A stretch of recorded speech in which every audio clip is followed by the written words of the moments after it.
হয় চাওক বিভাগীয় কিছু অপৰিকল্পনা তেওঁলোকৰ যি আচলতে পৰিকল্পনাৰ অভাৱৰ বাবে বিভিন্ন সময়ত আচলতে সাধাৰণ জনসাধাৰণে জীয়াতু ভুগিব লগা হয় আৰু যিহেতু এই মুহূৰ্তত আমি টিয়ক পৌৰসভাৰ অধীনৰ এটা ৱাৰ্ডত আছোঁ যিটো মিনাঘাট অঞ্চল আচলতে এই অঞ্চলটোত এই মুহূৰ্তত উপস্থিত আছোঁ আৰু ইয়াৰ যিসকল আৱাসীসকলৰ এই মুহূৰ্তত সমস্যা দেখুৱাইছোঁ এই যিটো পথ দেখাইছোঁ এই পথটো হৈছে এই অঞ্চলটোৰ মূল পথ আৰু প্ৰায় 10খনকৈ গাঁৱৰ লোকৰ অন্যতম যাতায়াতৰ এইটো সম্বল আৰু এই কথাই কাৰণে ক'ব লাগিব যে যি মূলত যিখন চৰকাৰখনে উন্নয়নৰ ক্ষেত্ৰত আচলতে যথেষ্ট টকা ইতিমধ্যে দিছে আৰু এই পথ আচলতে ইয়াত নিৰ্মাণ কৰিছিল কিন্তু এক অতি গুৰুত্বপূৰ্ণ বিষয়টো হ'ল যে ইয়াত স্থানীয় যি প্ৰশাসন টিয়ক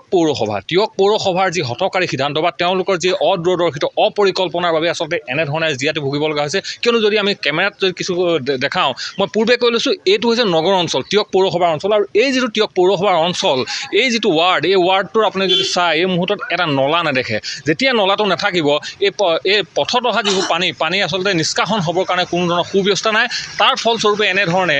যে এই যিটো ঘাইপথ আজিৰ তাৰিখত আচলতে জলমগ্ন হৈছে প্ৰতি ঘৰ মানুহৰ আচলতে আৱাসিক অঞ্চলত এই মুহূৰ্তত পানী হৈছে যাৰ বাবে আজিৰ তাৰিখত কণ ছাত্ৰ ছাত্ৰী হওক ইয়াৰ যিসকল ৰোগী হওক সাধাৰণ পথচাৰীসকল কিন্তু এই মুহূৰ্তত জীয়াতু ভুগিব লগা হৈছে একমাত্ৰ টিয়ক পৌৰসভাৰ যিসকল অদূৰদৰ্শিতা তেওঁলোকৰ পৰিকল্পনাহীন কৰ্মকাণ্ডৰ বাবে এনেধৰণে হৈছে আৰু ইয়াত যিহেতু মই বাৰম্বাৰ এই কথাটো কৈছোঁ যে এইটো ঘাইপথ আৰু এই ঘাইপথটো নগৰ অঞ্চলত এই মুহূৰ্তত যদি চাই কোনো ধৰণৰ পানী নিষ্কাশন কৰিব পৰা সুব্যৱস্থা নাই তাৰ ফলতে আজিৰ তাৰিখত এই যিটো ঘাইপথ আজিৰ তাৰিখত আচলতে কৃত্ৰিম বানত তল গৈছে সমান্তৰালভাৱে প্ৰতি ঘৰ আৱাসিক অঞ্চলত এই মুহূৰ্তত কিন্তু পানীয়ে ভৰি পৰিছে মই একাংশ লোক আছে কিছু কথা জানিম আপোনাৰ পৰাই মই জানিম প্ৰথম কথাটো এই যিটো সমস্যা হৈছে পথটোৰ কথা যদি কওঁ পথটো ইতিমধ্যে নিৰ্মাণ কৰা হৈছে পকী পথ এটা কিন্তু প্ৰতি ঘৰ মানুহৰ এই বাৰীত এই মুহূৰ্তত এই মুহূৰ্তত পানীৰ তলত কিয় হৈছে মূল সমস্যাটো কি বুলি ভাবে হয় মেইন সমস্যাটো হৈছে যে ৰাস্তাটোৰ দাঁতিত যিটো ড্ৰেইন হ'ব লাগিছিলে নলা নৰ্দমাটো নাই আৰু নলা নৰ্দমাৰ কাৰণে বাৰম্বাৰ টাউন কমিটিত মানে আপোনাৰ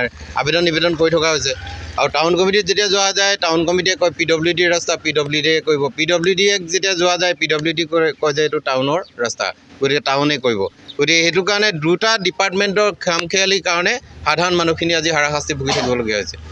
ৰাস্তাটোৰ দাঁতিত যিটো ড্ৰেইন আছিলে মানে কালক্ৰমত ড্ৰেইনখিনি পোত খাই গ'ল মানুহৰ মানে অমনোযোগিতা বুলি ক'লেও ভুল হ'ব লগে লগে ডিপাৰ্টমেণ্টকো আমি দোষাৰোপ কৰিম কাৰণ ডিপাৰ্টমেণ্টৰ যদি কিবা স্থায়ী কিবা নীতি নিৰ্দেশনা থাকিলেহেঁতেন মানুহে কেতিয়াও ড্ৰেইনটো পুতি পেলাব নোৱাৰিলেহেঁতেন কাৰণ এইটো বিষয়ে বাৰম্বাৰ নিবেদন কৰাৰ পিছতো কোনো ধৰণৰ এতিয়ালৈকে ব্যৱস্থা লোৱা নাই যাৰ কাৰণে কি সাধাৰণ মানুহখিনি যেতিয়া সৰু ল'ৰা ছোৱালীবিলাক স্কুলৰ পৰা আহে স্কুললৈ যোৱাৰ সময়ত জোতাযোৰ ৰাতিপুৱাই তিতা জোতাযোৰ পিন্ধি গোটেই দিনটো থাকিব লগা হয় কাৰণ ইয়াত এআঁঠু পানী সকলো মানুহে আপোনাৰ ধৰক গাড়ী নিব নোৱাৰে যিখিনিভাৱে আচলতে দুটা বিভাগ প্ৰথম কথা হৈছে টিয়ক পৌৰসভা তাৰ সমান্তৰালভাৱে যি লোক নিৰ্মাণ বিভাগ এই দুটা আচলতে বিভাগৰ ইটোৱে সিটোৰ প্ৰতি আচলতে ঠেলাঠেলি যি কাৰবাৰ যদি পৌৰসভাই কয় নলা লোক নিৰ্মাণ বিভাগে বনাব লোক নিৰ্মাণ বিভাগে আকৌ পৌৰসভাই বনাব যাৰ ফলত আচলতে জীয়াতু ভুগিছে এই মুহূৰ্তত এইসকল আৱাসীয়ে মই আৰু এজন জ্যেষ্ঠ ব্যক্তি আছে কিছু কথা মই আপোনাৰ পৰা জানিম যে কেনেকুৱা ধৰণৰ এই যিটো পৰিৱেশ যে ইতিমধ্যে উপৰোক্ত বক্তাই কৈছে যে দুটা বিভাগ টিয়ক পৌৰসভা সমান্তৰালভাৱে লোক নিৰ্মাণ বিভাগ ইটোৱে সিটোৱে ঠেলে কোনে নলা বনাব এতিয়া তাৰ ভুক্তভোগী হৈছে আপোনালোক সাধাৰণ পথচাৰী কি ক'ব এইটো এতিয়া কথাটো হ'ল কি ইয়ালৈ ষ্টেট গভৰ্ণমেণ্টৰ মানুহ আহিছিলে আমাৰ কাক পঠিয়াই জেই এজনক পঠাই চাইছিলে তেতিয়া আমি কথাটো কৈছিলোঁ তেখেতসকলে এষ্টিমেট বনাব লাগিব কিবা কৰিব লাগিব এনেকৈ বুলি কৈ তেখেতসকল গুচি গ'ল আজিলৈকে দেখা দেখি নাই আৰু এই বিষয়ে আমি পৌৰসভাক বহুখিনি কোৱা হৈছে কিন্তু পৌৰসভাই নাহে ইয়াতে বানপানীৰ উপৰিও আপোনাৰ ৰাস্তা কৃত্ৰিম বানৰ উপৰি আপোনাৰ পাইপলাইন ফাটি আছে পাইপলাইনৰ বিষয়েও বহুতবাৰ কোৱা হ'ল কিন্তু আজিলৈকে কোনো তেখেতসকলে ইয়াত দেখা দেখি নাই কৰি দিমেই কৰি আছে এতিয়ালৈকে হয় ধন্যবাদ নিশ্চিতভাৱে আচলতে অতি গুৰুত্বপূৰ্ণ বিষয় আৰু এইসমূহ বিষয় এই মুহূৰ্তত আমি দৃষ্টিগোচৰ কৰাইছোঁ বিশেষকৈ যোৰহাট জিলাৰ যিজন উপায়ুক্তজনক আচলতে দৃষ্টিগোচৰ কৰাইছোঁ এইসমূহ দৃশ্য এইকাৰণে কৈছোঁ যে প্ৰতি মুহূৰ্তত আচলতে কৈ থকা হৈছে উন্নয়নৰ কথা কৈ থকা হৈছে ডেভেলপমেণ্টৰ কথা কৈ থকা হৈছে ৰাস্তাত কেওফালে বিয়াগোম হোৰ্ডিং লগোৱা হৈছে উন্নয়নৰ প্ৰকৃততে উন্নয়ন কেনেধৰণে আহিছে যে চৰকাৰী যিসমূহ ধনসমূহ প্ৰকৃততে সৎব্যৱহাৰ হৈছেনে পৰিকল্পনা সঠিকভাৱে ৰূপায়িত হৈছেনে এইসমূহ বাস্তৱ ছবি এই মুহূৰ্তত টিয়কৰ পৰা দেখাইছোঁ টিয়ক পৌৰসভাৰ মিনাঘাট অঞ্চলৰ পৰা দেখাইছোঁ যোৰহাট জিলাৰ উপায়ুক্তজনৰ আমি দৃষ্টিগোচৰ কৰাব বিচাৰিছোঁ এই মুহূৰ্তত